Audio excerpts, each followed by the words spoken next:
dia, quarto ano! Tudo bem?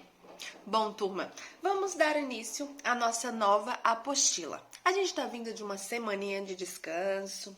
E aí, conseguiram descansar? Bom, para dar início, a gente vai ter algumas alteraçõezinhas em relação à nossa grade de aula que a gente estava vindo anteriormente.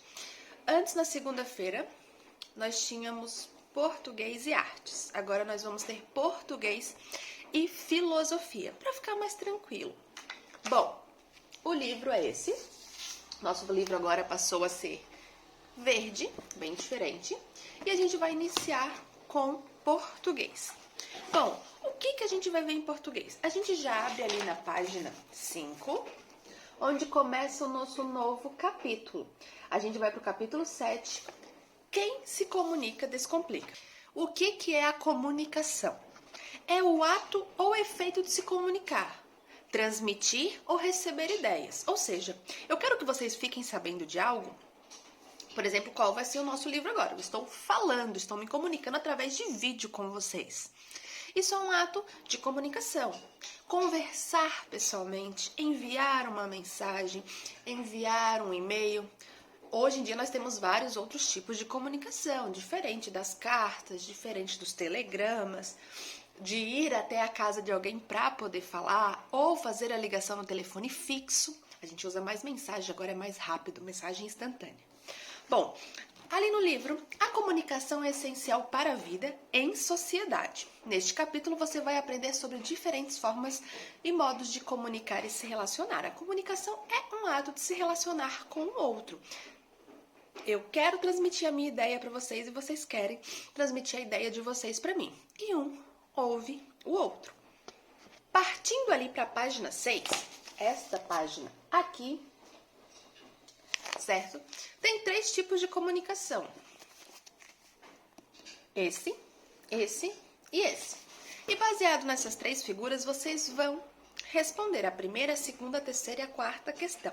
É mais voltado sobre a comunicação e o que vocês estão visualizando ali. Depois, no Imaginem Só, as formas de comunicação variam ao longo do tempo. Você já pensou sobre as pessoas, como elas se comunicavam? E como é que elas vão se comunicar daqui a 20 anos? Imagine um meio de comunicação para esses daqui a 20 anos e desenhe embaixo. Bom, a gente sabe, antigamente a comunicação era mais demorada. Se a gente queria dar uma notícia para um familiar que mora longe, tinha que ser uma carta, tinha que ser um telegrama, tinha que ser uma ligação. Então, às vezes, a pessoa não estava em casa. Então, se a pessoa não estava em casa, tinha que esperar chegar para poder comunicar. Hoje a gente consegue mandar uma mensagem, consegue mandar um e-mail. Se a pessoa não viu na hora, vai ver meio-dia, à noite, à tarde.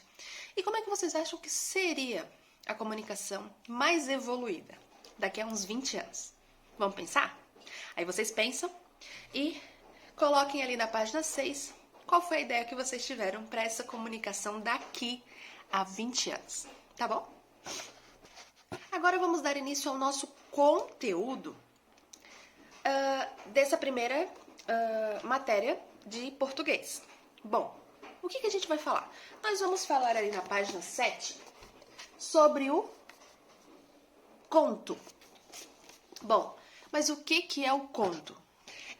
O conto é um dos gêneros narrativos mais populares e mais tradicionalistas da nossa literatura brasileira. E alguns nomes com mais destaques, mais autores como Álvares de Azevedo, Machado de Assis, Mário de Andrade, são os contistas mais famosos. Dentro desses contos existe até umas subcategorias, como conto de fadas e contos fantásticos. Mas e aí? Ok, prof, conto é o ato de contar algo, certo? Vou contar uma história, seja ela um conto de fadas, como a gente já está acostumado a ver vários, ou contos fantásticos. Mas como é que se estrutura um conto? Como é que ele funciona? O conto em si, ele é estruturado por uma narrativa curta. O que seria isso? É uma contação pequena e tem um conflito apenas. Ou seja, quando tem esse conto de fadas, a gente conhece os personagens, tem uma contação ali da história pra gente conhecer eles bem, e chega a um clímax. Qual é o clímax? É quando a gente sabe exatamente qual é o problema daquela história. Bom, vamos pensar num conto de fadas famoso? Quando a gente pensa em conto famoso, a gente pode pensar na Branca de Neve. Ele é uma narrativa menor, eles são pequenos, os contos. E qual é o único problema dele? O único problema é que a bruxa má tem muita inveja da beleza da Branca de Neve. Ela quer ser a única mais bela do reino. Então, o problema maior, o problema central dessa história é a Branca de Neve. A bruxa má tem o medo que a Branca de Neve ocupe o lugar dela como a mais bela do reino. Então, o clímax, a tensão, o problema central é só aquilo ali. Tudo que acontece do caçador, do príncipe vir, dela conhecer os 7 anões, é tudo baseado nisso. O problema é a rainha má ter inveja da Branca de Neve e querer matá-la. Esse é onde gera todos os problemas, é a partir dali, da raiva da madrasta, da rainha má. Então, essa é a estrutura. Agora, como é que são os elementos? Os elementos são os personagens, que às vezes são humanos, às vezes são plantas, às vezes são animais, e todos eles se comunicam ali. Tem um narrador que vai contando a história, vai apresentando o cenário, vai mostrando o que está acontecendo ali. Tem o espaço, que é todo o cenário, onde ocorre, se é num castelo, se ocorre numa floresta, numa casinha de chocolate, é tudo isso. O enredo é a sequência, aí tem o enredo, que é a sequência das ações que vão compondo a história, que é uma princesa que nasce num castelo, de repente ela cresce, perde a mãe, ou então é enfeitiçada. Então é o que vai acontecendo e vai trazendo movimento para aquela história, para aquele conto. O conflito, como eu falei, da Branca de Neve, mas tem o conflito da Frozen, que é mais recente, que a Elsa tem poderes, não pode contar pra ninguém porque elas ainda não entendem os poderes da Elsa. Moana, ela tem que encontrar aquele coração de Motonui, que é onde vai reverter toda aquela magia que fez com que desse problema para a ilha dela. E depois do conflito tem toda a solução, tudo o que acontece de bom para aquele felizes para sempre, que a gente encontra nos finais de contos, de fadas. Mas aí tem tipos de contos. A prof falou do conto fantástico. O que era o conto fantástico? É quando são histórias super inexplicáveis, com magias, sobrenaturais. E o conto de fadas é esse que a gente já conhece, que são personagens folclóricos, medievais, príncipes e princesas, castelos, fadas. Então são coisas mais que a gente conhece desde pequenininho. A gente já começa a ver mais esses contos contos de fadas, que vem até em livrinhos, às vezes, assim, pra gente ouvir, dar uma lidinha antes de cair num sono bem gostoso. Pra começar, eu vou ler o texto da página 7, onde tem um conto ali pra vocês, que é onde a gente vai se basear mais na nossa atividade. Então, eu vou passar pra vocês agora. A prof vai ler juntamente com vocês essa primeira parte do conto, ok? Acompanhe aí na página. Quando fiz 7 anos, lá estava o meu avô, lá estava como se lá sempre estivera, naquele quartinho entre aparelhos elétricos que não funcionavam mais, rádios, ferros, liquidificadores e com várias ferramentas, chave de fenda, alicate e martelo. Quando mais novo, porém, ele fora dono de uma loja de aparelhos de eletrodomésticos, a primeira em nossa cidade.